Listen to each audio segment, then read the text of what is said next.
Bom, então ele já me apresentou, eu sou Aparecida Vilaça, sou professora do Programa de Pós-Graduação em Antropologia Social do Museu Nacional, e esse aqui é o... Auina, bom dia a todos e a todas, né? Meu nome é Francisco Uruoram, sou etnia da Uruoram, sou aluno universitário, faço parte da Intercultural da primeira turma, que está se formando nesse ano. Então, nós combinamos, eu vou falar primeiro e o Francisco vai falar depois. A gente teve pouco tempo para combinar a nossa organização dessa fala, porque o Francisco chegou ontem, eu cheguei ontem meia-noite e o Francisco também. Então, talvez não seja tão organizada, mas a minha eu preparei para falar com vocês. Bom, eu vou ler. Eu quero começar agradecendo o convite e a chance de participar pela primeira vez de um evento acadêmico em que metade dos meus colegas presentes são indígenas. É uma enorme honra partilhar com todos vocês alguns dos temas que venho trabalhando há quase 30 anos e partilhar essa palestra com Francisco Uruoram, o Ari, que eu conheço desde pequenininho e é filho da minha irmã Pacal, e que me acolheu, uma pessoa que me acolheu assim que eu cheguei no Rio Negro Caia, e o filho de Coim Uruoram, um grande guerreiro Wari. O meu irmão Abrão não pôde estar aqui como previsto, por ter sido, como o Paulinho falou, surpreendido com a abertura de um concurso para magistério indígena em Rondônia, que vai acontecer justamente nos dias 24 e 26 de junho. Eu e Abraão, eu estou introduzindo por causa dos filmes, somos irmãos e filhos de um mesmo pai, Paletó, que me adotou ainda bem jovem, partilhou comigo e mais tarde também com meus filhos sua casa, comida, pensamentos e muito afeto, e é quem eu devo muito mais do que posso expressar. Juntamente com Abraão, nossa família e outros Wari, incluindo a família do Francisco, Paletó transformou a minha vida e a minha perspectiva. O que sabemos é muito mais do que um mero olhar sobre o mundo. Paletó ensinou a mim e aos meus filhos não somente a comer como gente, mas a ser gente. Suas condições de saúde não permitiram que ele estivesse presente aqui, mas vocês poderão vê-lo, e ao Abraão, nos pequenos filmes caseiros que vamos apresentar mais tarde. E essa fala é dedicada a Paletó. Canibalismo e comensalidade. Passando ao nosso tema, devo começar por explicar por que, em um simpósio sobre comensalidade, escolhi falar de canibalismo, procedimento em que se come ritualmente alguém que é, a princípio, um semelhante, e que aparentemente é o oposto do ato de partilhar os alimentos com os conterrâneos. Meus motivos são vários. Em primeiro lugar, o meu livro Comendo como Gente, escrito há 25 anos como dissertação de mestrado e lembrado no título desse evento, trata basicamente do canibalismo dos Wari. Esclareço que nunca observei diretamente o canibalismo, pois quando lá cheguei em 1986, já viviam em contato com os não indígenas há mais de 20 anos e não praticavam mais, embora estivesse muito presente na memória dos mais velhos, dentre eles Paletó, que participaram muitas vezes desses rituais em sua juventude e vida adulta. No panorama sul-americano, em que os canibalismos funerário, quando os mortos são comidos, e guerreiro, em que se come os inimigos, costumam ser excludentes, os Wari se destacavam por praticar ambos, tornando-se assim um caso particularmente interessante para a antropologia das terras baixas e para os estudos do canibalismo, por permitir pensarmos a continuidade entre esses dois tipos, frequentemente diferenciados nas análises antropológicas. A minha hipótese, que procurei desenvolver no livro que dá nome a este simpósio, é que o ato de comer tem efeitos muito importantes no mundo nativo como um todo, e no mundo amazônico em particular. Um deles, como sugerem os temas a serem apresentados aqui, é justamente a constituição de parentes por meio da comensalidade. Como atesta o texto da apresentação desse evento, o comer não só constitui corpos individuais, mas fabrica coletivos. O outro efeito é justamente aquele que se torna visível quando consideramos não somente quem come, mas o que está sendo comido, ou melhor, quem está sendo comido, dado o sentido estendido da humanidade no mundo amazônico, que abarca frequentemente animais que servem de alimento. Trata-se do outro lado da moeda do comer, quando o foco sai da boca de quem come para o conteúdo da panela. Nesse novo foco, o efeito não se restringe mais à identificação do grupo de comedores, mas produz também a diferenciação entre quem come e quem é comido. O meu livro foca justamente essa relação estreita entre canibalismo e comensalidade, como processos paralelos e simétricos. O título tem um duplo sentido, comendo como gente, pois a palavra como pode funcionar como advérbio de modo e como verbo. Sugiro, assim, que o comer constitui pessoas, gente, ao mesmo tempo em que ao se comer, come-se gente, na forma do canibalismo. Identificação e diferenciação simultaneamente. No caso do canibalismo propriamente dito, o literal do funeral Wari, o comer constitui o grupo dos comedores como humanos e vivos, diferenciando-os assim do morto cadáver. No caso da guerra, o ato de comer o inimigo novamente instaura a diferença entre os comensais e o que se come, na forma de uma diferença entre humanos e não humanos, predadores e presas. A importância desse tipo de diferenciação promovida pelo canibalismo está fundamentada justamente na já mencionada concepção de humanidade estendida e dos consequentes perigos de se perder essa posição em todo o contato que se tem com outros tipos de humanos. Trata-se de uma disputa. O que preda, mata e come constitui-se como humano, e o que é morto e comido como não humano. Comer é, entre os Wari e na Amazônia como um todo, além de uma necessidade e um prazer, como acontece mundo afora, também um operador classificatório fundamental. Um modo forte de produzir a semelhança, pelo partilhamento, mas também a diferença, pela ingestão. É importante dizer que não se trata de uma operação de dominação ou de subjugo. O que caracteriza a predação e o comer na Amazônia é que as posições podem ser claramente revertidas, seja no contexto da guerra e na relação com o morto, que pode capturar um vivo e levá-lo consigo, e mesmo na caça, como mostrou a Tânia Lima, aqui presente, para os Iudjá. Porcos são gente, antas são gente, veados são gente. É o ato de matar e comer que garante aos caçadores e comedores a posição, sempre provisória, de humanos, pois tudo pode se inverter, caso os porcos, por exemplo, caçem os humanos e os levem com eles. Imagino que tais eventos soem familiares a muitos de vocês, seja porque participaram deles ou ouviram de parentes próximos, incluindo aqui os antropólogos e seus parentes indígenas. O que está em jogo aqui, portanto, é um mundo relacional específico, partilhado por conterrâneos, inimigos e animais, onde viver envolve um risco constante. É justamente o fato do comer envolver muitas vezes o canibalismo e entre alguns grupos indígenas, os xamãs ou pajés atuam para desumanizar a caça antes do consumo. Em alguns lugares, isso envolve um diálogo com o espírito do animal, que então dissocia-se do seu corpo, tornado pura carne para o consumo das pessoas.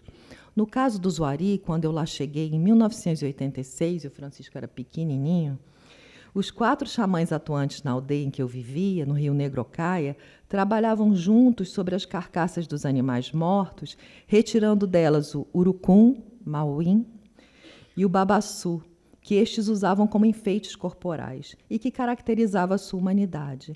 Tiravam também os restos de seus alimentos, de modo a impedir que os comedores se tornassem comensais dos animais e, como consequência, seus semelhantes. Caso não o fizessem, os animais poderiam se vingar, matando as pessoas por meio de doenças e levando-as para viver junto de si, como mais um de seu grupo.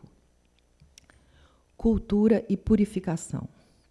O paralelo com o contexto da caça é justamente o que nos permite aproximar, sob o eixo da predação, os canibalismos funerário e guerreiro, que, como veremos e como já mencionei, costumam ser tratados em separado na literatura. As razões dessa separação analítica, que espelha a diferenciação marcada entre os dois tipos de ritual, são diversas e nos remetem ao segundo motivo, que, ao lado da indissociabilidade entre canibalismo e comensalidade, me levou a escolher o tema do canibalismo para essa fala. A minha intenção é instigar os acadêmicos e não acadêmicos aqui presentes, indígenas e não indígenas, a incluir em seu processo de resgate cultural e de análise antropológica temas que são pouco palatáveis aos brancos, evitando que os preconceitos vindos de fora afetem a reconstrução de um passado que se fundamentava em uma sociocosmologia muito diferente da nossa. A meu ver, o processo de purificação ou asepsia que caracteriza movimentos de resgate cultural entre diversos povos nativos mundo afora ameaça a reconstituição desses mundos tão distintos, complexos e interessantes, e os faz muito mais parecidos com o nosso do que pode parecer à primeira vista. Sugiro algo como um orgulho à diferença, que, nos termos específicos dessa fala, seria um orgulho canibal, como aquele proposto por Oswald de Andrade em 1928 em seu Manifesto Antropofágico. Lembro que o canibalismo nunca foi um tema simples, pois sempre causou repulsa aos não indígenas. Em seu livro sobre o canibalismo funerário Wari, a antropóloga Beth Conklin faz uma introdução histórica sobre as implicações políticas do canibalismo, que há séculos serve de base para estereótipos racistas. Dentre os exemplos, cita um decreto da Rainha da Espanha em 1503, determinando que só podiam ser escravizados pelos espanhóis os povos canibais. E outro decreto de 1510, do Papa Inocente IV, determinando que a prática do canibalismo fosse punida com armas. Paralelamente a isso, a esses estereótipos e repressões, as evidências da prática se acumulavam, dentre elas os relatos dos cronistas e religiosos que viveram com os tupinambá da costa brasileira no século XVI, que testemunharam, descreveram e até desenharam os rituais de morte e ingestão dos inimigos. E também os famosos rituais astecas, do México, de oferecimento dos inimigos aos deuses, que incluíam a retirada de seu coração ainda pulsante e a distribuição da carne. De acordo com a informação pessoal de um especialista em Mesoamérica, nessa região, a carne, restrita apenas à nobreza, era cobiçada e disputada pelos demais, dando origem a uma espécie de contrabando de carne humana. Não somente no passado remoto, mas ainda no século passado, a prática, levada a cabo por meio de diferentes rituais, foi observada e descrita não somente na Amazônia, como entre os povos Pano, Guarani, Yanomami e Wari, mas também em outras regiões do mundo, como na Papua Nova Guiné. Um procedimento comumente adotado para tornar a discussão do canibalismo possível foi generalizá-lo como uma prática que não se restringia aos povos nativos, mas que era difundida também entre os civilizados, chamados civilizados, né? Na introdução do já mencionado livro sobre o canibalismo Wari, Beth Conklin lembrou que na Europa, desde o início da era cristã, se tem relatos de ingestão de sangue e outras partes do corpo humano com fins medicinais. Bebia-se, por exemplo, o sangue ainda fresco de homens condenados, enforcados, para se obter força, fertilidade e outros benefícios. Versões mais fracas, por assim dizer, foram mencionadas por Lévi-Strauss no artigo que dá título a uma coletânea publicada em espanhol de Lévi-Strauss chamado Somos Todos Canibais. As transfusões de sangue não seriam canibalismo? E alimentar o gado com ossos bovinos triturados, que se considera uma das fontes da epidemia da vaca louca? Isso sem comentar os casos de canibalismo relacionados a situações extremas, como nos bem conhecidos relatos de acidentes envolvendo isolamento e fome, como ocorreu no acidente de avião dos Andes, que todos devem ter ouvido falar. De todo modo, a diferença do que acontece entre os Wari, o canibalismo europeu, enquanto procedimento classificatório, constituía-se, antes de tudo, como um procedimento identificatório, visando a assimilação do morto, de suas características ou propriedades, e não a produção da diferença. Isso fica claro em uma reportagem que eu acabei de ler por puro acaso. Em uma introdução de Yoko Ono, a última entrevista de seu marido, o famoso músico inglês John Lennon, à revista Rolling Stone, publicada postumamente. Segundo Yoko, pouco antes de seu assassinato, John havia lhe falado sobre o horror que seria se ela morresse antes dele, ao que Yoko replicou que isso seria natural, já que ela era mais velha. John refletiu um pouco e lhe disse que, caso isso acontecesse, ele faria uma sopa com seu corpo, que lhe permitiria comê-la por inteiro. Segundo Yoko, a ideia o deixou tão aliviado que ele a repetia sem parar, como uma criança, sorrindo de alegria com a solução. Ao contrário, o canibalismo ari não visava a identificação, mas a diferenciação, o que vai ao encontro do movimento anti-identitário mais geral descrito por Lévi-Strauss como característico do pensamento indígena americano. Comer, entre eles, é a forma forte de se diferenciar de alguém, seja este um animal, um inimigo ou um morto. O corolário disso, como já comentei, que comer junto, mais especificamente comer a mesma coisa, a nossa comensalidade, ou ver o que se come do mesmo jeito, é a forma forte de se produzir ou se constatar a identidade, a semelhança. Assim, em diversas histórias dos antigos, que chamamos mitos, dos mais diferentes povos amazônicos, aquele que, por engano, vê a comida de um animal como comida verdadeira e torna-se comensal deste, arrisca-se a se tornar ele mesmo um animal. Em diversas dessas histórias, é diante da comida, da rejeição a ela, que se revela a diferença. A recusa do alimento, a anticomensalidade, tem, portanto, um efeito análogo ao do canibalismo em estabelecer distinções. Do mesmo modo que a guerra é o limite extremo da socialidade, o canibalismo seria o limite extremo da comensalidade. Ele a inverte e nega, mas é indissociável dela. E não somente por meio do recurso à generalização do canibalismo. Alguns antropólogos, introjetando o preconceito ocidental, optaram pelo movimento oposto, chegando a negar a existência do canibalismo como um todo, como Arens, no livro que é o Mito do Homem, Mito do Canibalismo, digamos, identificando como uma acusação derrogatória, sempre dirigida aos outros e aos inimigos, jamais assumida para si próprio. Esse tipo de problema moral, de enorme importância, evidentemente, influenciou diretamente a análise de reconhecidos antropólogos. Pierre Clastres iniciou um artigo datado de 1968, apontando justamente essa dificuldade moral dos etnógrafos no reconhecimento do canibalismo.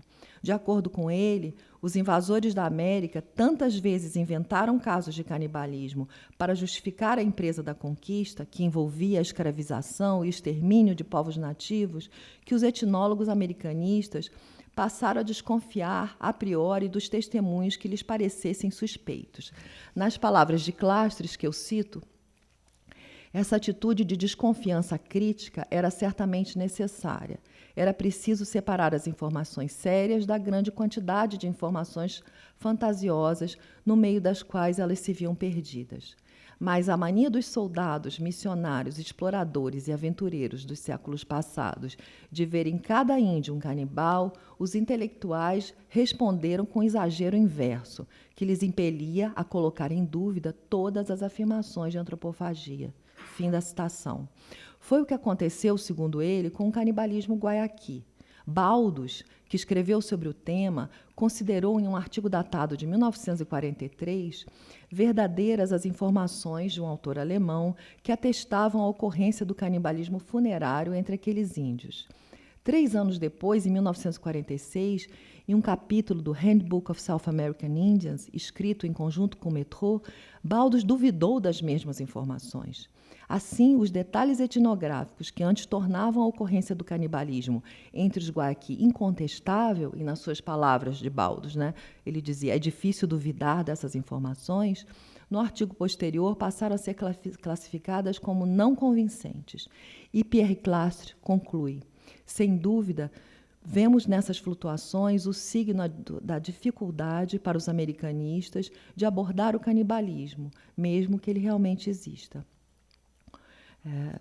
Outros autores, mesmo reconhecendo a existência da prática, optaram por dissociar o comer gente de qualquer rótulo de canibalismo, que surge então com uma clara imagem negativa da sociabilidade e da moral. O problema era, antes de tudo, a associação da carne humana à comida. Como consequência, passou-se na literatura a se radicalizar as diferenças, ritualmente relevantes, é claro, entre o que é exocanibalismo, quando se come alguém de fora do grupo, geralmente um inimigo, e o endocanibalismo, quando se come um morto do grupo, na contramão da afirmação de Lévi-Strauss, datada de 1984, que ele dizia ser enganosa a distinção, tornada tradicional, entre os dois tipos de canibalismo. E de Pierre Clastres, que em um artigo com Lucien Sebag sobre os dois tipos de canibalismo Guayaki, datado de 1963, reconhece a relação entre cadáver, inimigo morto e presa animal. Observava-se nessas atividades os mesmos tabus, as mesmas maneiras de mesa. Nas palavras dos autores, eu cito: do mesmo modo, a consumação da carne humana não parece apresentar importantes diferenças em relação à da carne animal. Fim da citação. Espero deixar claro que, ao buscar a continuidade entre os dois tipos de canibalismo, associando-os à predação, não estou de modo algum ignorando a marcada diferença ritual entre as práticas, insistentemente marcadas pelos próprios indígenas. Tampouco ignoro os aspectos de compaixão e dor envolvidos no ritual funerário, que revelam a intensa relação de amor com o morto. Isso ficará claro ao vermos as encenações filmadas, onde Paletó atua as tentativas de suicídio dos parentes próximos durante o funeral, que buscavam jogar-se no moquém funerário para acompanhar o morto, ou então comer os seus líquidos podres, o que tinha o mesmo efeito.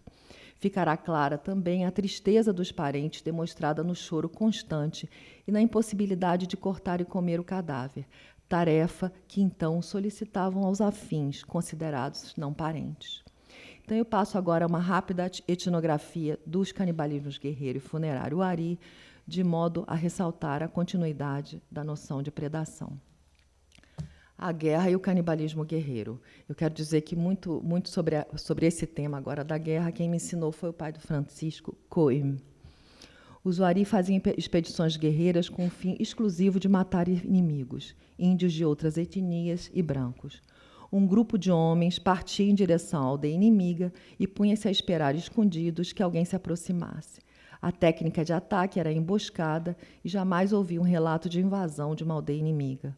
Quando o inimigo se aproximava, todos os homens flechavam, mesmo que uma primeira flecha tivesse sido suficiente para matar.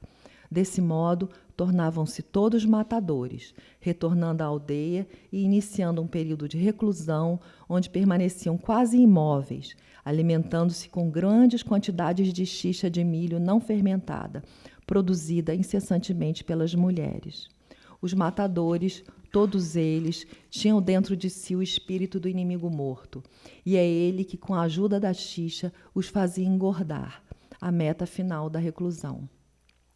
Sempre que possível, os matadores traziam consigo pedaços da vítima, cabeça, braços e pernas, que eram carregados, crus, em cestos que traziam às costas, exatamente como as presas animais, a não ser pelo fato de que essas últimas, com exceção dos animais de grande porte, como a anta, são carregadas inteiras.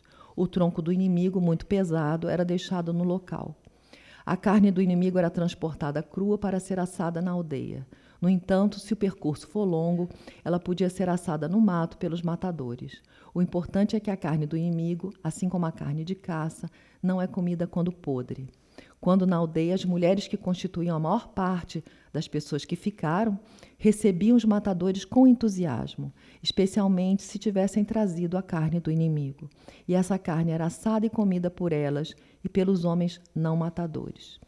Perto de casa, os guerreiros assoviavam ou tocavam uma pequena flauta. Todos corriam ao seu encontro, gritando: "Você flechou o inimigo?" Ao que eles respondiam: "Eu flechei", cada um deles. E todos gritavam de alegria. Entregavam a carne do inimigo para as mulheres, dizendo: "Assem a minha presa."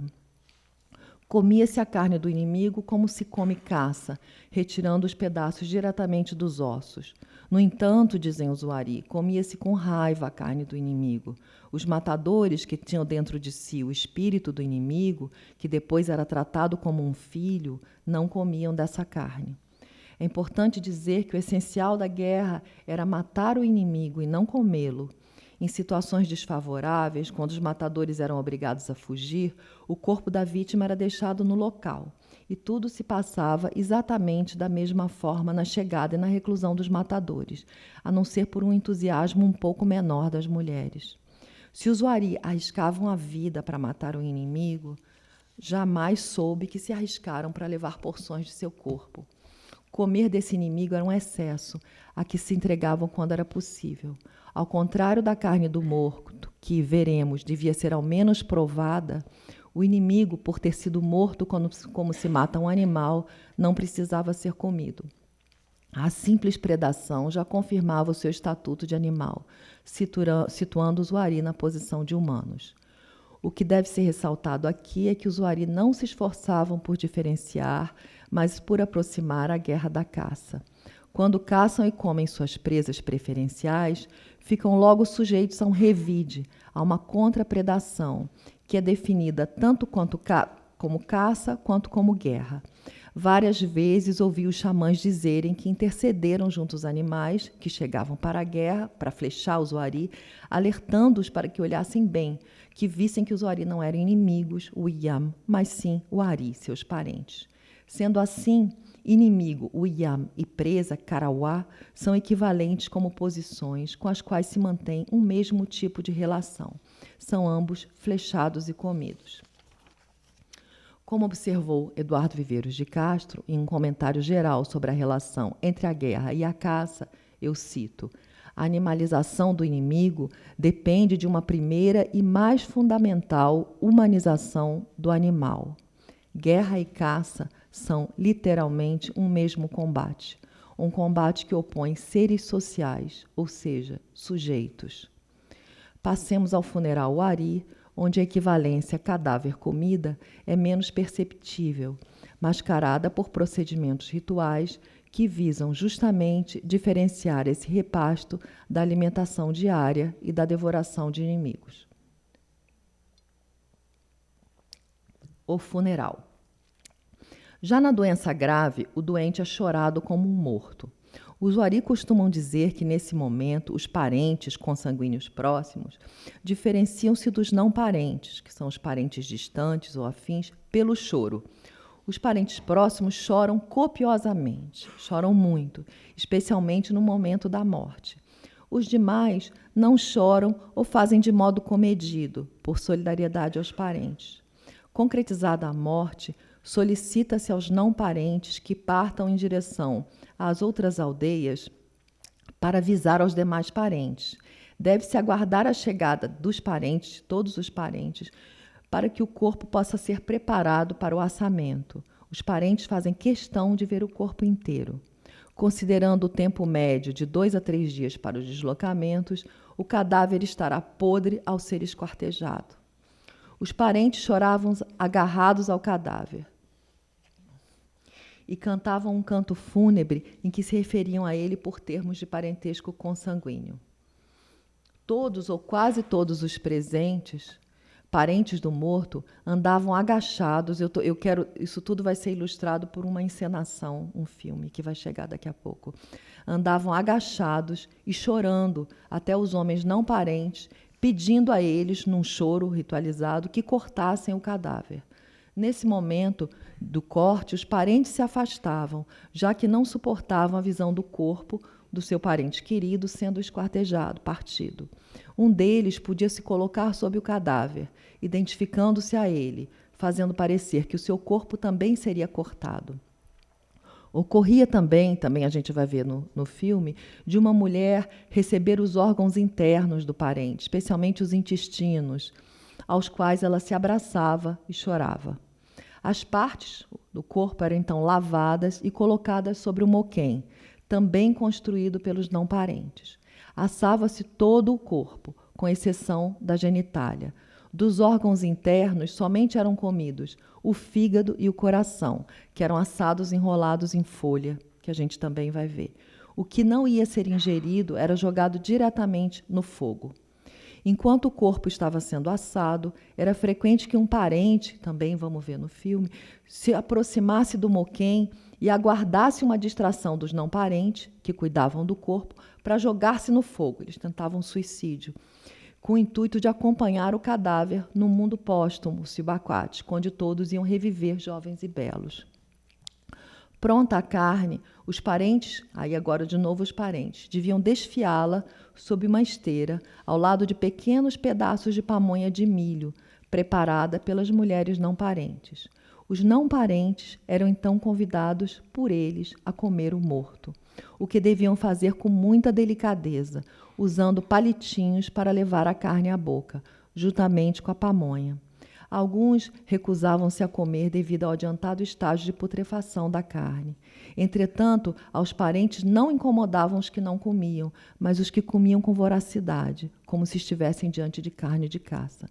Os comedores deviam se mostrar comedidos e controlados. Quando a carne estava muito podre, dela só se comia um pouco, sendo o resto queimado no fogo. Idealmente, um cadáver era todo ingerido ou cremado no local da morte, de modo que os parentes deviam ir a ele e não o contrário. Entretanto, de acordo com algumas pessoas, não era raro que os parentes que não puderam se deslocar até o local do funeral fossem contemplados com uma porção do cadáver assado, ingerida diante deles por um não parente. Ou pelos ossos, como o Francisco estava me falando ontem. Ele vai falar aqui depois. Fim da carne, os miolos eram comidos diretamente com as mãos, não só por não parentes, mas também por crianças relacionadas ao morto, netos, de acordo com a maioria das pessoas, ou filhos também, para outras pessoas. Essas crianças eram chamadas não só para comer, mas também para o ato anterior e necessário de quebrar o crânio do morto. Os ossos podiam ser queimados no moquém ou então torrados, macerados e ingeridos misturados com mel. Os bebedores de ossos eram os não parentes, mas também, segundo alguns, crianças relacionadas ao morto. Tudo o que restava era queimado e o moquém enterrado. Depois disso, parentes em luto passavam alguns meses queimando tudo o que lembrava o morto. Seu nome deixava de ser pronunciado, de modo que as pessoas homônimas deviam trocar de nome. Esse luto só terminava quando se decidia fazer o sair, um rito de final de luto em que se realizava uma caçada coletiva e se chorava sobre as peças de caça assadas como se diante do morto. Se chamava a caça de morto, cadáver. A face não predatória. À primeira vista, o ritual funerário evidencia um esforço explícito em diferenciar o consumo do cadáver do consumo de presas e de inimigos. Enquanto caças e inimigos não eram jamais comidos depois de apodrecidos, o cadáver era deixado apodrecer antes de ser assado.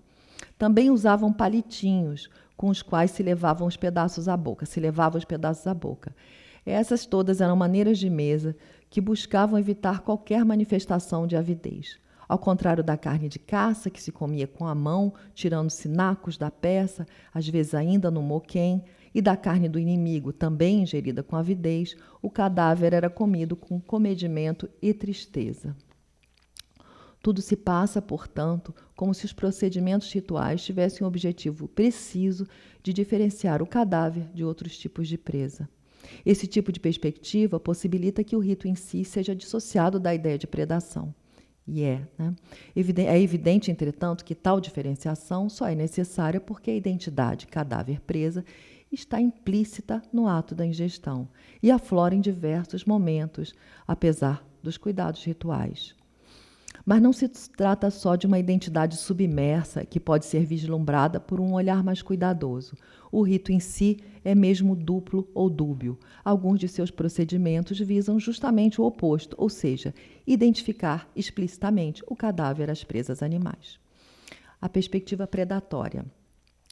Eu começo por apresentar a distinção marcada de comportamento entre os parentes e não parentes participantes do ato, ou, como dizem os Wari, os parentes verdadeiros, Irinari, que são os consanguíneos próximos, e os Chikinuari, idealmente os afins reais. A minha hipótese é que esses diferentes comportamentos fundamentam-se em pontos de vista ou perspectivas distintas em relação ao morto. Os parentes continuam a ver no cadáver o ente querido, ainda depois de apodrecido, esquartejado e assado, e por isso não podem comê-lo, enquanto os não parentes percebem claramente que não estão mais diante de um ser humano. Wari. O serviço que prestam aos parentes do morto, esquartejando o cadáver, assando e comendo, é o de levá-los a partilhar a sua visão. O cadáver não é mais gente, o que só vão conseguir efetivamente meses depois, no rito de final de luto.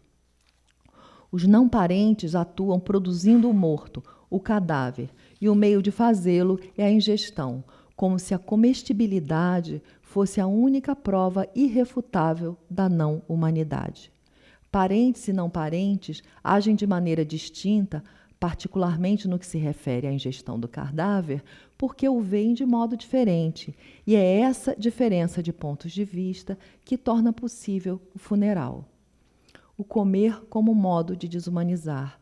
As descrições que os Wari fazem do funeral nos levam muitas vezes a crer que aos parentes se interessam apenas duas visões: a do corpo íntegro, ao qual podem se abraçar e do qual se despedem, e a do corpo desaparecido, comido pelos afins, de modo que o serviço prestado por eles estaria a dar um fim restrito a dar um fim digno, evitando que fosse comido por animais, por exemplo, ou evitando o enterramento e o apodrecimento debaixo da terra, que até hoje é algo que deixa os Wari muito pouco contentes e desconfortáveis, a ideia do corpo enterrado, que, segundo eles, não permite que a gente esqueça. O corpo será sempre lembrado ali debaixo da terra.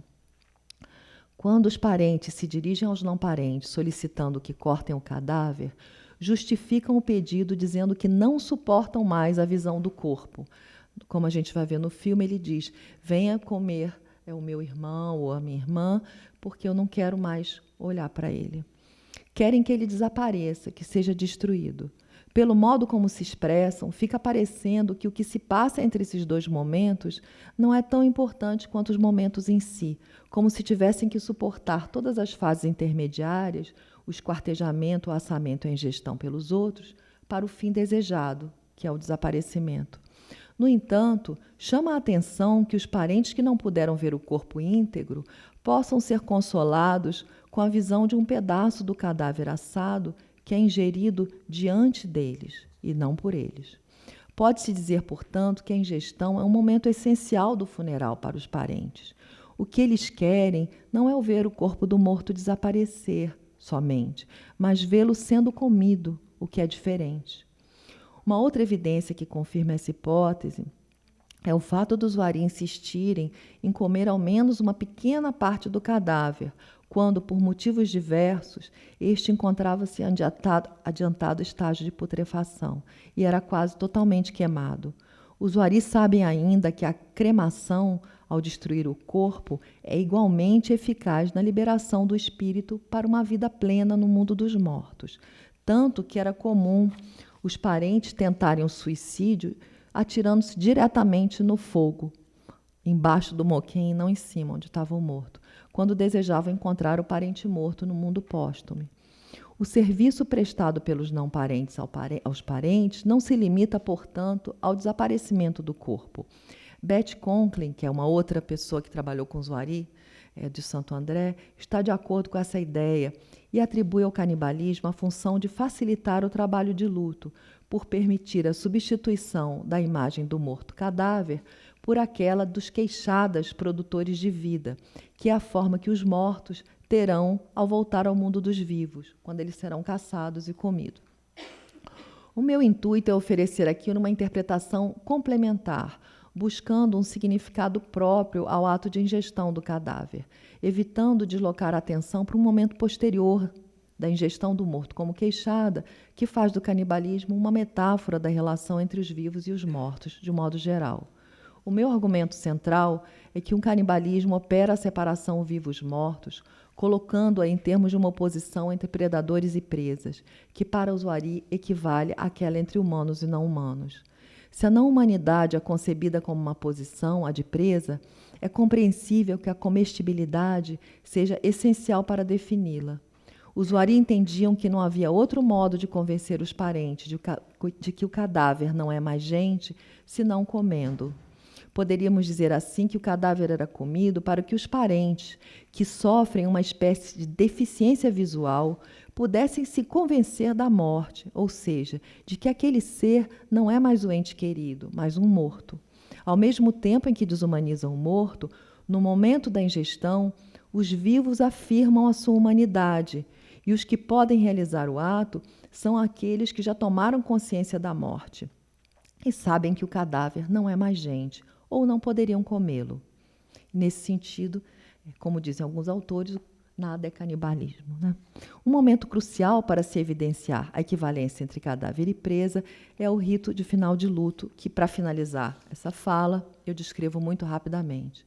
Depois de um período de luto, que podia durar alguns meses e às vezes até anos, resolvia-se que era o momento de voltar a cantar e a se divertir. Então se preparava o ritual do final de luto, o sair, Carwet Maua. Uma caçada coletiva, da qual participavam tanto os parentes enlutados como os não parentes, precedia o ritual. A caça era trazida à aldeia já assada e se procurava chegar de volta à casa na mesma hora do dia em que a morte havia ocorrido. Já desenhados com genipapo, quando na floresta, os participantes untavam-se com urucum antes de entrar na aldeia. Os parentes entravam cantando o canto fúnebre, carregando o cesto com as peças de caça. Depositavam os cestos no chão e continuavam a cantar e a chorar em torno deles, agachados, tocando as bordas do cesto ou diretamente a caça com as mãos.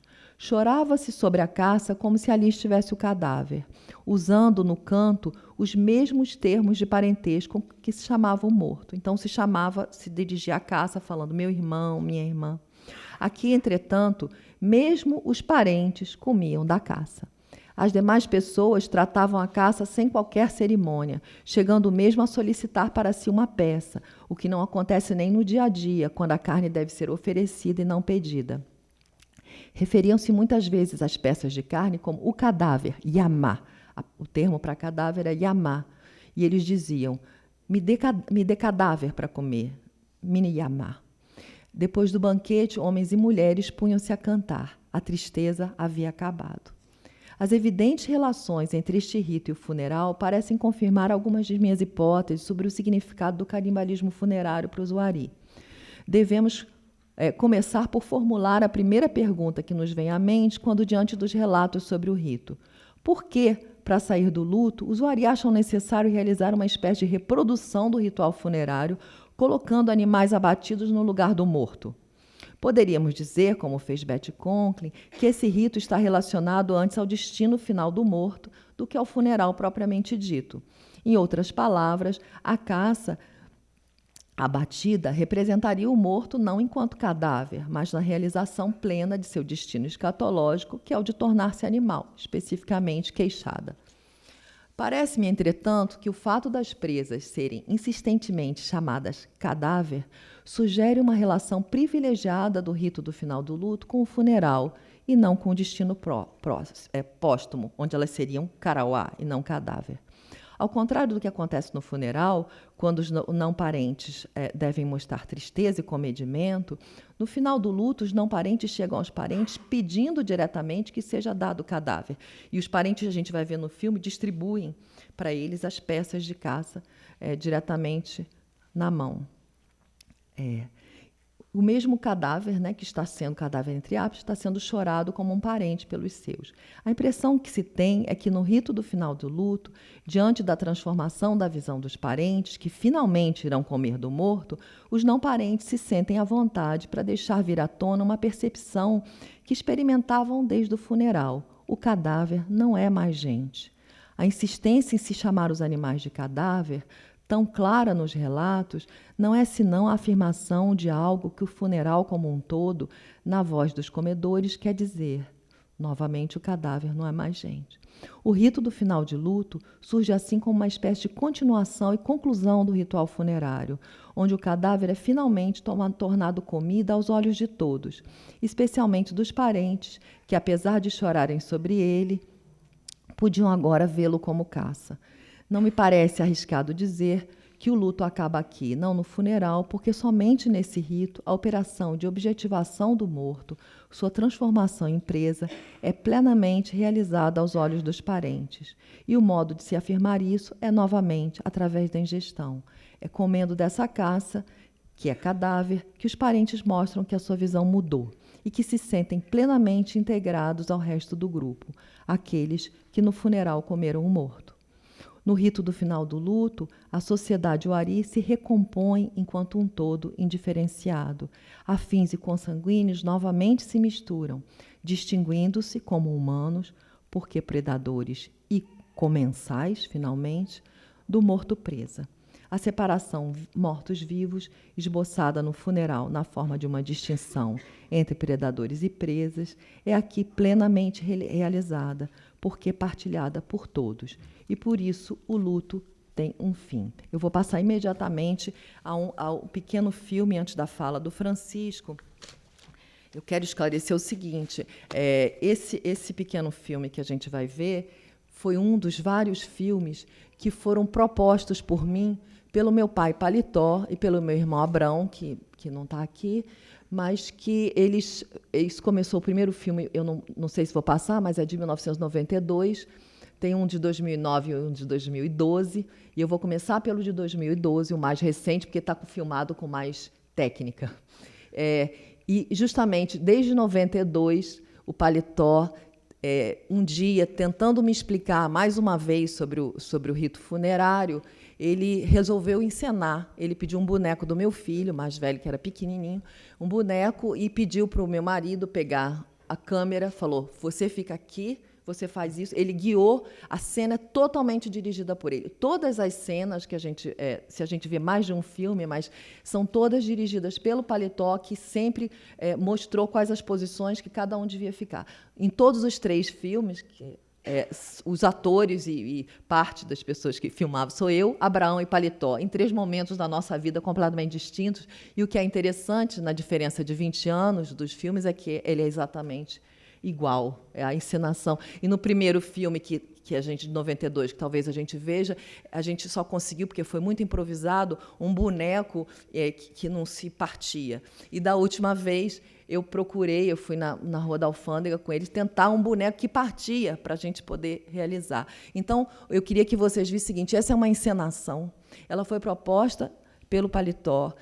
Às vezes a gente para no meio do filme e começa a rir. É uma encenação. Isso não quer dizer, em nenhum momento tem qualquer, digamos, tom de desrespeito a morto. Isso era uma espécie de brincadeira que a gente estava fazendo, né? Esse rito, como eu tentei explicar, ele tem muita dor dos parentes. Vocês vão ver o parente do morto tentando se suicidar, se jogando no fogo. Então, é um rito de luto e de muita dor, e que o riso que, às vezes, aparece no filme, ele é fruto da nossa surpresa com o que a gente estava fazendo, que era novo para mim e para eles, que jamais tinham encenado um ritual desse tipo.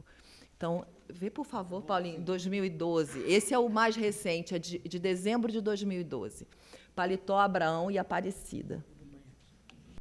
Essa cena é muito significativo para o povo Wari de Rondônia, né? Para nós, indígenas de lá, a funerária, né, professor? Quando um parente morre, é uma dor tão grande que a gente não suporta, seja parente, mais próximo, mais distância, filhos, netos. Parece que o mundo, como se fala, desaparece. Antigamente, o povo Wari, quando morria alguém, né, e convidava todas as aldeias, mais próximo, mais distância, centralizava o corpo do parente, bem chorando, arrastando, e um parente morto como se fala, e vai se deitando no corpo do parente, entendeu? E os parentes mais distantes afastavam um pouco. É assim, isso foi no ano de 90, mas 90 para cá. Antigamente, mesmo como a Aparecida tinha falado, né, que assava os parentes, crianças, um jovem, um adulto, né, e com choro tão forte, tão significativo, que é se matar no fogo, né? E às vezes os parentes mais distantes segurava e arrastava a mãe, o pai, um pouco distante, né? Então isso para nós é uma dor tão grande. E muitas das vezes também os parentes que não participam que estão mais longe, mais de 120 quilômetros de distância das aldeias, eles levam ossos, né? E levavam para eles, né? E chegavam numa determinada aldeia e pisavam. Pisavam e pegavam um pouco de mel e colocavam misturado com água e bebia. Isso também porque não veio no velório, né? Rapaz, isso hoje não. Hoje mudou totalmente diferente, né? Que apesar que a gente na nossa sociedade envolvente, né? Quando um parente morre, principalmente quem cuida na questão de saúde indígena hoje é a CESAI, né? E a gente fica muito dor do parente que fica no caixão, né? Enterra, isso para o mais velho, ele chora mesmo, porque o parente não pode enterrar, o parente tem que retomar aquela rituais, né? E hoje a gente mudou bastante hoje, né? Isso, mas a gente está como aluno também, né? Aluno intercultural, estou saindo da faculdade agora, né? E a gente está trabalhando em cima disso, né? Principalmente da educação escolar indígena, como parte da formação dos professores indígenas, que dá esse suporte, né? E ainda também na universidade, né? A gente está trabalhando em cima nessa forma, está dando suporte para que nós possamos reafirmar essa cultura, não deixar perder essa cultura. Principalmente a igreja também interferiu nesse tema, nesse trabalho, né? A escola também, mas a gente está trabalhando em cima que eu posso não ficar assim, voltando anteriormente, mas a gente tem que reafirmar essa cultura e mostrar que o povo Wari está vivendo nesse país brasileiro. Mas isso complementar mais, a Aparecida Vilaça fez uma grande apresentação, né? Ela já trabalhou desde 87 com o povo Wari, e é isso mesmo, o trabalho dela é um trabalho muito excelente, a gente tem essa noção, né? E eu espero também que outros povos indígenas do Brasil tenham, eu acho que a maioria dos povos indígenas tem esse tipo de canibalismo, né? E outros povos internacionais também. E eu quero agradecer a Aparecida Vilaça, que me convidou, é muito distante para mim, para chegar até aqui, né? A equipe dos trabalhos também, né? E demais alguns indígenas, intercultural, não indígenas também. Eu fico muito feliz, como eu tinha falado com a Aparecida Vilaça, espero que no próximo encontro possa, né, voltar mais uma vez, né? E ontem fui a colega Clarice, nós fomos lá, quando ela ia deixar lá no hotel, aí falei para ela, né? Aonde fica o tal de Mineirão, falei para ela. É bem ali, Francisco, né? Rapaz, me chocou muito, né? Foi aqui que o Brasil...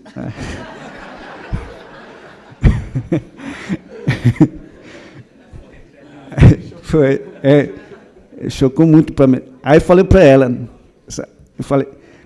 tu estava nesse dia? Eu falei, não, eu estava lá na Alemanha. Aí quando falou isso, eu falei, rapaz, você está traindo a cultura. Na minha cultura não é assim, não. Eu falei para ele. Quando tem uma festa tradicional, a Aparecida sabe, né? Quando tem uma festa tradicional do povo Wari, tudo reunido, concentrado, né, fazendo a festa. A esporte também é uma cultura. Falei, vocês têm que estar presentes aqui. Você está no país, país estrangeiro, você está, como se fala, você está fazendo pagelante para que o Brasil ganhe, né? Ganhe. Eu falei para ela. É só isso mesmo.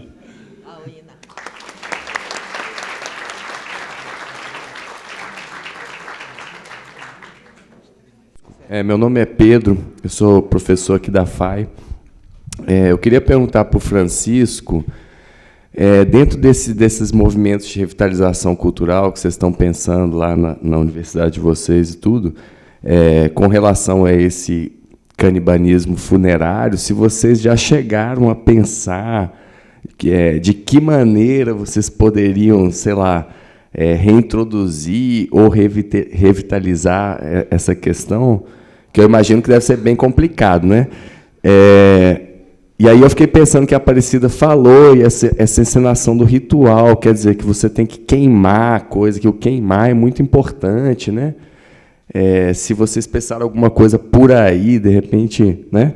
Então, vê se vocês já conversaram sobre isso, que você falasse um pouco mais das discussões que vocês têm lá na aldeia de vocês sobre essa questão, se o pessoal está um pouco resistente, como que é? Bom, e a gente está, principalmente com sabedores indígenas e os alunos universitários também, e a gente já pensou nessa forma, entendeu? Porque é muito difícil de retornar e voltar anteriormente, mas a gente está querendo fazer uma cena, né, para que ele possa inserir no intercultural, para ter no projeto político-pedagógico da escola, no ensino fundamental, no ensino médio, até no intercultural, isso que a gente está pensando, mas assim, voltar anteriormente é muito difícil. A gente quer se inserir no projeto político-pedagógico das escolas, né? Isso, a gente já pensou nessa forma, né? A gente já pensou nessa forma. E qual a última pergunta que ele falou? Era isso, acho que você respondeu. Vocês não vão comer, mas será que se queimar já adianta melhor enterrar? Entendeu? Ou se dá no medo, se queimar, se enterrar? Entendeu? Isso eu quero saber. Se vocês já pensaram, o outro lá é obrigado a enterrar? Não, isso para nós, como jovens, né, 90 para cá, isso para nós é um modelo toco. Para os mais sabedores indígenas, mais os idosos mesmos, e a gente sente quando um parente enterra, né? Isso, eles não têm um significativo para eles, né? Quando um parente enterra, aliás, tem muito significativo para ele, né? Não, por que o parente pode enterrar, não pode ser assim? Se fosse naquela época, a gente assava, comia, tudo bem, né? Mas para os mais velhos é um chocante para eles, entendeu? É uma dor para eles, entendeu? Isso, eu não sei se respondi a sua pergunta. Oi, Pedro. Eu acho que tem um outro ponto aqui, que eu e Francisco, eu trabalho também sobre isso. Os Wari, eles estão há muito tempo em contato com a Missão Novas Tribos do Brasil. E os Wari, eles se converteram ao cristianismo já final dos anos 60, anos 70, nos anos 80 parou um período, foi a época que estava tendo as festas, né, voltaram as festas, e agora, de novo, no final dos anos 90, 2000, né, o pessoal também agora está todo mundo crente. Isso tem um efeito muito importante nessas práticas, né? Eles, por exemplo, a questão do enterramento, que é importante por causa da ressurreição dos mortos, né, dos corpos. Isso é uma parte, hoje em dia, assim, muito presente na cultura. Tanto que eu acho que uma das partes importantes aqui que eu decidi falar sobre esse tema, que eu tentei deixar claro, é que eu acho que essa questão do resgate cultural, né, que agora os Wari estão fazendo, ainda mais que eles estão meio que correndo atrás do tempo perdido, no sentido de que os velhos estão muito velhos, né, e que eles passaram muito tempo, digamos, sem se preocupar com essas práticas tradicionais, todas elas, inclusive os cantos, as músicas, eles optaram há algum tempo já por frequentar a igreja, cantar os hinos, né? E eles estão correndo atrás do tempo perdido. Então, o que acontece é que o meu ponto é que esse resgate cultural, que eu ando vendo assim, lendo sobre outros povos e tudo, né, tem uma tendência a ser muito purificado, no sentido de evitar, não é de praticar, né, necessariamente, porque eu acho que a questão do canibalismo e mesmo da guerra era necessário um contexto sociológico específico, um mundo relacional que não existe mais. Esse mundo não existe mais.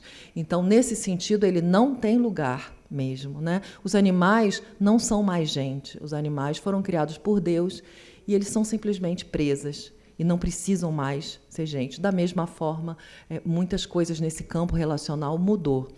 Então, eu não estou dizendo necessariamente da prática, mas do resgate no sentido da memória, né, que parece que alguns temas se tornaram tabus nesse resgate. Por exemplo, a guerra, que não se fala mais, né, canibalismo não se fala, né? Então, a minha proposta, e essa é uma proposta importante, é que as pessoas reflitam um pouco sobre a importância de se resgatar, porque isso faz parte desse mundo que é diferente, né, que é interessante, que por isso nós, antropólogos, dedicamos assim uma parte grande da nossa vida tentando compreender e viver e aprender um pouco, né, justamente pela diferença de vocês em relação a gente no sentido positivo, né, de um mundo interessante, fascinante, que, às vezes, num processo de purificação, ele se torna muito desprovido assim, de algumas partes importantes. É nesse sentido.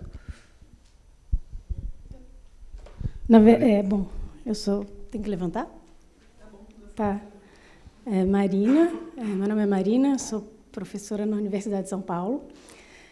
Na verdade, a minha pergunta era nesse sentido, então você um pouco já respondeu, era um pouco sobre a presença da igreja e como isso alterou essa relação. Então, como você já falou um pouco sobre isso, eu sei que a Aparecida tem né, a sua pesquisa de doutorado é centrada nisso, eu queria ouvir talvez um pouco mais de você e do Francisco sobre esse processo de conversão, ou seja, porque pela fala a respeito do canibalismo, parece que é uma questão para os velhos, hoje em dia, a mudança do regime funerário, né, do enterramento, em vez da cremação e do canibalismo. E, no entanto, são esses mesmos velhos que optaram, né, eu acho que talvez, pelo que eu entendo, é essa mesma geração que se converteu e que começou a mudar esse regime. Então, eu queria que vocês comentassem, os dois, um pouco sobre esse processo de conversão. Né? E como isso, quer dizer, se essa mudança, por exemplo, do modo de tratamento dos mortos só se fez um problema hoje, ou não, né? Como é que isso, historicamente, se coloca? Na questão da igreja, né? Eu falo assim, diretamente do meu povo, Uari, região de Guajamirim, quando chegou a igreja e totalmente mudou a sistema da contexto do povo Uari, né? E os mitos, rituais e outros. A igreja considerou que tudo isso, como se fala, pecado, né? Pecado. É coisa do diabo, assim, vamos falar a linguagem aqui, né? Coisa do diabo. E isso que a igreja conseguiu, virou esse quadro aí. Mas para os mais velhos, né? Antigamente, e eu acho que a igreja interferiu, mas a maioria dos parentes hoje são cristãos, né?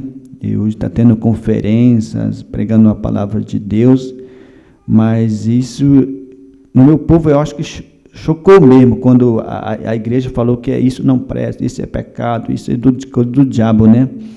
Isso que é o papel da Missão dos Novos Tribos do Brasil, interferiu nesse campo, né? Mas alguns, não todos, a maioria sim, mas tem os parentes que não são cristãos também, né? Que não acreditam Deus, mas Deus tem todos, né? Tem vários deuses. Então, eles permanecem, acreditam nos mitos ainda, rituais e diversas as atividades dos povos indígenas. Mas o que a igreja que interferiu, que assim, a palavra mais forte para ele que é o pecado, né, é coisa do diabo, né, que tudo aquilo que a gente tinha no passado, né. Eu acho que talvez eu respondi a tua pergunta ou não.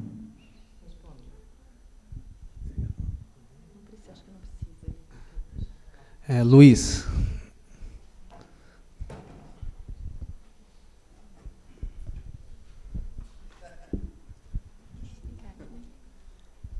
Oi, eu sou Luiz Costa, professor da UFRJ. Eu tinha uma pergunta assim, mais sobre, talvez sobre a encenação, porque acho que a Ana Maria não tem nada parecido, assim, obviamente não tem nada, pelo menos ninguém fala disso, tem memória disso, em termos de canibalismo, e o ritual funerário, no entanto, tem alguma coisa parecida. Que na descrição da Aparecida, o que sempre me chamou a atenção é essa divisão muito nítida na hora da morte entre os consanguíneos e os afins, né? Os que comem e os que não comem, os que vêm de longe, os que estão perto, etc. Também o Francisco falou dos parentes próximos, os parentes, né, distantes. E a minha pergunta na encenação é que, se eu entendi, o Abrão está fazendo o papel de afim e o Paletó o papel de consanguíneo do morto, né, de parente próximo. E tem uma hora que o Paletó comeu o miolo do morto. E ele pode, então, essa é a minha pergunta. Quer dizer, porque acho que essa divisão entre consanguíneo e afim é uma coisa mais parecida com os rituais funerários em outras partes da Amazônia, quer dizer, não é tão diferente.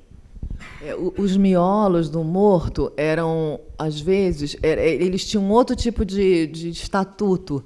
Então, às vezes, era o próprio filho do morto que era chamado a quebrar o crânio.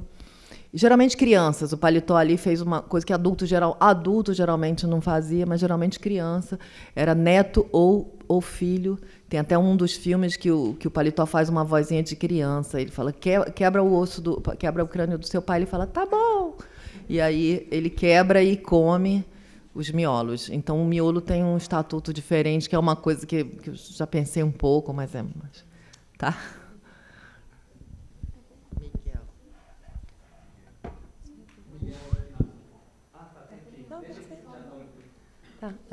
Bom dia, eu sou a Stephanie, aluna da Universidade Federal de São Carlos, doutoranda. Eu tinha uma pergunta para a Aparecida e para o Francisco. Cada um pode responder segundo a sua perspectiva. Eu queria saber se a maneira de desaparecer do mundo como gente morto teve um impacto sobre a maneira de aparecer como gente vive no mundo.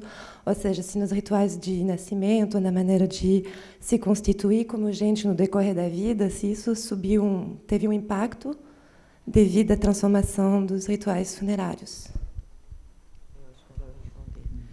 Olha, não teve, não. Os Wari, eles, num período, né, nos anos 80, onde eles ainda falavam muito disso e tudo, eles diziam o seguinte, que eles ficavam muito... Porque, normalmente, você come o morto, o espírito do morto vai para o mundo debaixo das águas, lá ele revive, ele fica jovem, belo, casa de novo e tudo. Às vezes volta como queixada, é comido pelos parentes, mas aí ele já é caça, ele não é mais... Não tem mais nenhuma... Né, você fala, não tem mais nenhum problema. Mas... e, às vezes, logo depois, aparecia como espectro... E as pessoas se assustavam um pouco. Mas com o que aconteceu com o fim do rito, eu acho que aí responde a Marina também, que é que as pessoas dizem que pensam mais, demora mais a resolver a questão do luto, né? Ele fica mais tempo pensando porque sabe que o corpo está ali debaixo da terra. Então, o desaparecimento do corpo era importante, mas isso não tem nada a ver com com o destino póstumo. Eles dizem que ele continuava, tanto que os xamãs, quando existiam, que agora os pajés não existem mais, porque eles também foram equacionados ao diabo. Então, os pajés viam os mortos debaixo da água, eles encontravam esses mortos, falavam para a família que estava bem. Quer dizer, o destino do espírito do morto não mudava, né? Tinha os pajés para testar essa perpetuação. De fato, ele só afetava o luto dos parentes, o luto. E eles foram imediatamente impedidos, não só, como o Pedro estava perguntando sobre a queimação, a cremação, né, impedidos não só de comer, como de cremar.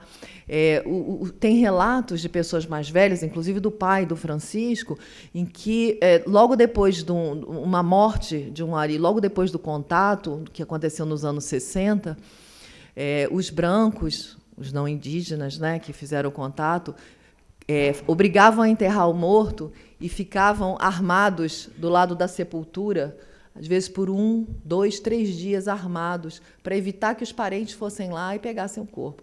Quando eles iam embora, 3 dias depois, às vezes os parentes iam lá, desenterravam, assavam e comiam.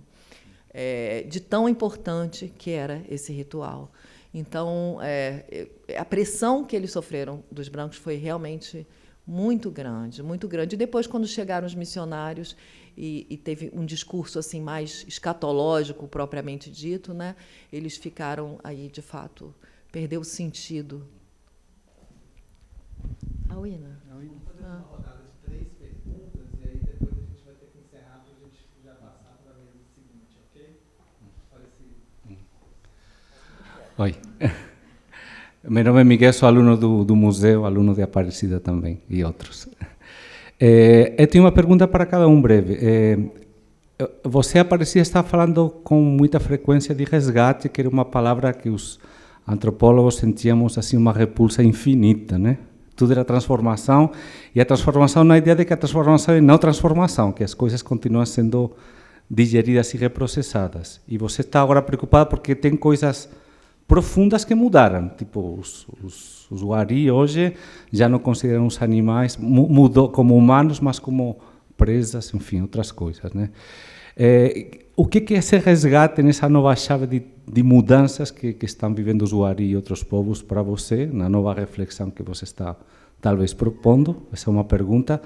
E a outra é para Francisco. Os brancos temos uma repulsa impressionante por canibalismo. Achamos uma coisa escandalosa e totalmente abominável e horrorosa, né? Talvez os antropólogos estamos acostumados porque lemos coisas sobre isso, mas a maioria dos brancos achamos que é o fim da picada, né? Para os jovens Wari, o canibalismo é uma coisa do passado que ficou para trás e só, ou é uma coisa que pode ser com um sentimento parecido ao que nós brancos temos de repulsa, né? Como os jovens Wari de hoje sentem o canibalismo quando ouvem os relatos dos velhos, como uma coisa antiga ou como uma coisa assim horrorosa? Eu acho que alguns, né, que pensam dessa forma, né, porque eu acho que está presente no dia a dia de hoje, né, no meu povo Wari, né, quando os mais velhos contam a história, né, e então quando eles contam, a gente repensa tudo aquilo que já passou e ao mesmo tempo a mãe ou o tio relembra e chora, como já tinha falado né, anteriormente, né? Quando o parente morre, é uma significativa muito grande. Entendeu? A gente relembra tudo aquilo, né, e chora mesmo. Pode passar de 10 anos, 15 anos, chora mesmo, entendeu? Mesmo assim, quando um parente enterra hoje, né? Por que está acontecendo isso? Porque tem a igreja e tem a CESAI, né? Eles contam no passado, entendeu? Eles contam mesmo, quando um sabedor indígena, uma sabedora indígena também, eles refletem tudo aquilo. Não sei se consegui responder a tua pergunta, né? E eu entendi assim, né? E para o jovem também, por isso que a gente já começou a discutir nesse tema, né, de canibalismo, né? E a gente já sentou com a SEDUC, do Educação Escolar Indígena, para comparecer no componente curricular da escola indígena. Tem que nas séries iniciais, onde pode falar também a canibalismo, no ensino fundamental, no ensino médio, até no intercultural, para que eles possam inserir no projeto político-pedagógico e para, assim, a gente fala assim, reafirmar a cultura, inserir, colocar no acervo da biblioteca, E a gente está pretendendo fazer um filme, um DVD, CD, para mostrar a cena, como a Aparecida Vilaça, nós queremos fazer uma cena mesmo especial, para isso mesmo que a gente não pode desaparecer. Isso a minha fala, não sei se respondi a tua pergunta. Eu acho que ele respondeu sobre resgate também, não respondeu? Eu estou usando resgate nos termos dele, tá?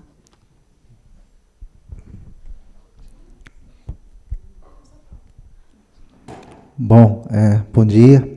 Meu nome é Waranaco, da etnia Aviti, do Mato Grosso. Eu queria perguntar para o Francisco,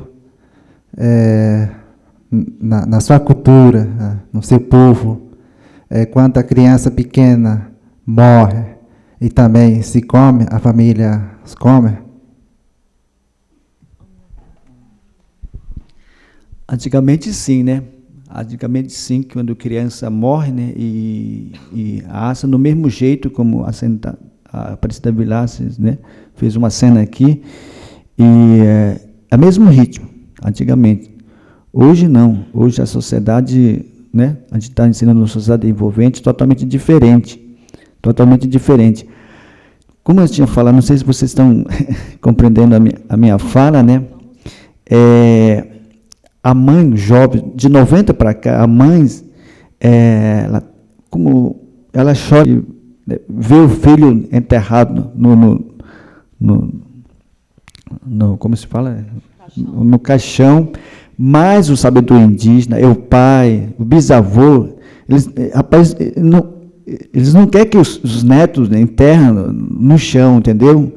Eles não tiram na mente, eu acho que ficou assim, presa na cabeça dos mais velhos, entendeu? Mas com tanta reforço, tem que enterrar o filho, criança, mas os pais mais velhos não, mais velhos que eles permanecem chorando, abraçando, passando 3 dias, é assim. Vou falar um pouco. Uma coisa que hoje em dia o Francisco acabou de me falar que faziam, porque um funeral que eu vi há muito tempo atrás, que as pessoas, porque tem essa coisa que vocês viram no filme de entrar, os parentes entram debaixo do morto e formam uma pilha humana muito alta, e às vezes as pessoas entram para se matar, justamente para se sufocar debaixo dessa pilha. E os não parentes tinham que ficar o tempo todo cuidando e te puxando. E o Francisco me falou que hoje em dia as pessoas entram debaixo do caixão, fazem pilha com o caixão em cima, porque a CESAI não deixa tirar o corpo do caixão. Né? E a outra coisa que acontece também é que tem digamos, uma ética cristã que digamos, sugere que o choro seja menos convulsivo, porque, afinal, né, do ponto de vista do cristão, ele está indo para junto de Deus e tudo. Então, tem toda uma repressão às manifestações mais fortes de dor e de luto, e justamente essa dificuldade do acesso dos parentes ao corpo, que ele tem que ficar dentro do caixão. Gente, agora a última pergunta com a Sandra Guarani. Bom dia. Eu queria, na verdade, eu sou a Sandra Guarani, da etnia Guarani, e só queria fazer um comentário. Eu fiquei muito assim, emocionada quando eu vejo a apresentação final dos ritual, né, o canto, né? Então, só, na verdade, para complementar, eu estou vendo a angústia, né, de todos nós, educadores, eu acho que, como educadores, complementar a fala do Francisco, né, quando ele fala sobre a questão da igreja e a escola, a dificuldade que a gente tem. Não é que ele está dizendo resgate. Assim, também a minha angústia, isso, tem muitas coisas que é muito conflituoso, assim, para aqueles que não entendem onde a gente se coloca. Vamos supor que ele fala sobre resgate. Ele não está querendo dizer que isso, ele repetiu várias vezes, e ele fala assim, não, claro que a gente não vai praticar isso, mas quando a gente sabe e vive isso, a gente sente isso, quando a gente tem um significado. E quando se perde isso, né, aquilo que a gente não sabe, digamos assim, eu falo muito isso da minha preocupação dos mais jovens, porque nós, mais jovens, tem muitas coisas que a gente não conviveu e não viveu isso. Então, quando isso se quebra, a gente fica meio que perdido, digamos assim. Então, e a gente, facilmente, eu sempre digo isso, pegar outro caminho, que muitas vezes a gente... Isso não quer dizer que vai voltar. No caso do ritual, que ele fala assim, que ele... Isso, é bom que as crianças entendam isso, porque os mais velhos estão morrendo. Então, eu acho que todos nós indígenas estamos sofrendo na mesma coisa, a mesma situação. Está se passando a mesma situação, né? Mas isso, falando sobre um pouco, há um pouco que ele falou, assim, eu não sei se eu vou... Um exemplo, assim, nós, Guarani, também temos um pouco isso. Quando um parente morre, a gente queima tudo, a casa, isso é um ritual muito antigo, mas isso, a gente tem esse costume de não usar os pertences do outro, né, aquele que se foi, e se mudar de lugar para outro lugar. A gente se muda para outro lugar. Isso...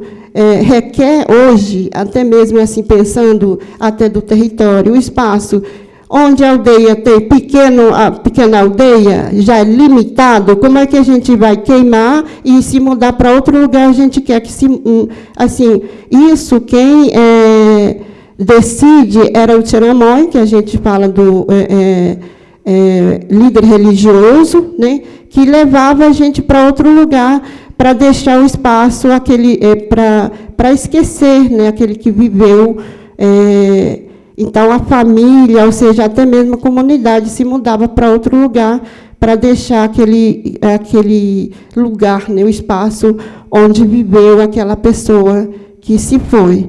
Né? Então, assim, e como que isso a gente vai viver hoje? Né? E isso um costume, a gente tem que praticar. E hoje, como que nós vamos praticar isso? Eu acho que isso é pergunta para todos nós, né? Porque e hoje tem um espaço limitado, a escola, é isso. Eles têm que conviver nesse contexto para eles sentir e fazer significado para eles. Eu acho que esse que me chamou muito a atenção quando ele falou isso, eu acho que isso é uma angústia, né, tanto dele, tanto nós também. Era isso. E obrigado também pela apresentação de vocês. Foi muito... Eu fiquei até emocionada com isso também. Olha, talvez eu vou conseguir responder a sua pergunta, né, que praticar eu acho que é difícil, mas teoricamente o meu povo ouro, e quando eu falo em resgatar, e por isso que nós temos os professores indígenas que trabalham diretamente na questão indígena. Quando fala da questão indígena, onde fala a educação escolar indígena, tudo, então, quem pode fazer a diferença nesse contexto geral são os professores indígenas, que podem trabalhar ensinos nas séries iniciais, no ensino médio, intercultural, e para isso que nós temos professores indígenas, né, onde eles vão desenvolver, não assim na prática, mas teoricamente eles vão fazer um trabalho excelente, que pode até recordar a memória dos parentes que já tiveram nesses longos tempos antigamente, né? Hoje, eu falo diretamente na minha comunidade indígena, hoje a gente não tem uma cena, não tem um filme gravado para passar para as crianças, para fazer a noite cultural, a gente não tem não sei se os outros parentes dos outros estados têm esse filme, festa cultural, a gente não tem livros escritos, mitos, rituais, a gente não tem nada. Então isso que eu falo mesmo, porque a gente quer fazer uma resgate. A história tem que ter escritas, mitos, rituais, as línguas. A gente não tem nada hoje atualmente. Eu falo diretamente na minha comunidade do povo Wari, né? Não sei se os outros etnias já têm os seus próprios livros, contar mitos, rituais, enfim. Mas eu espero que vocês entendam. Respondi a tua pergunta.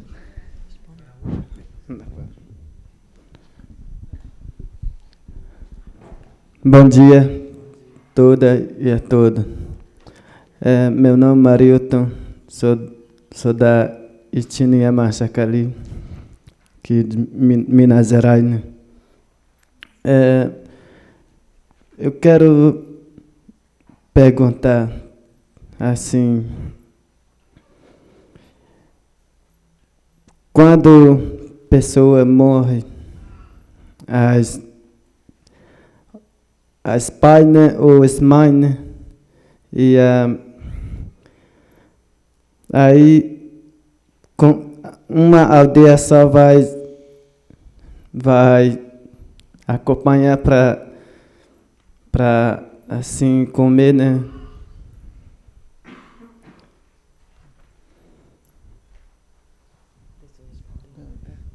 Não, é mais, eles vão, assim que morreu, eles pedem, os parentes pedem para os cunhados... De outra aldeia, né? Para ir para as outras aldeias, todas as aldeias onde tem parente perto, onde tem tio, sobrinho, todo mundo, para eles virem, eles não podem cortar o morto antes de chegar todo mundo. E quando adulto, igual Pazés aqui, meu parente, aquele tem sabedoria e ele faz muita coisa, ele planta e as coisas tudo destruídas quando morrer.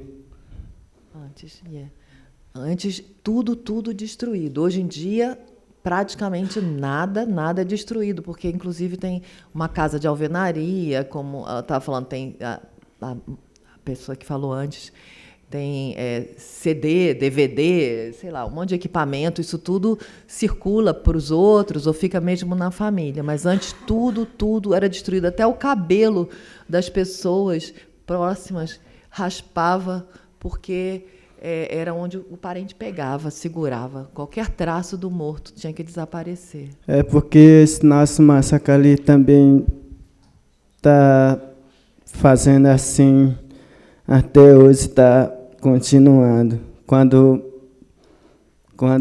uma pessoa morre, aí aquelas coisas que ele está fazendo, né, que ele compra, vai destruído. E planta também, destruir a roça também. As casas, mata cachorro também dele, até hoje. E esse aqui que eu estou falando. Acho que Então é isso, pessoal. Eu gostaria de agradecer. Tem mais a última. É a última mesmo, porque a gente tem que passar.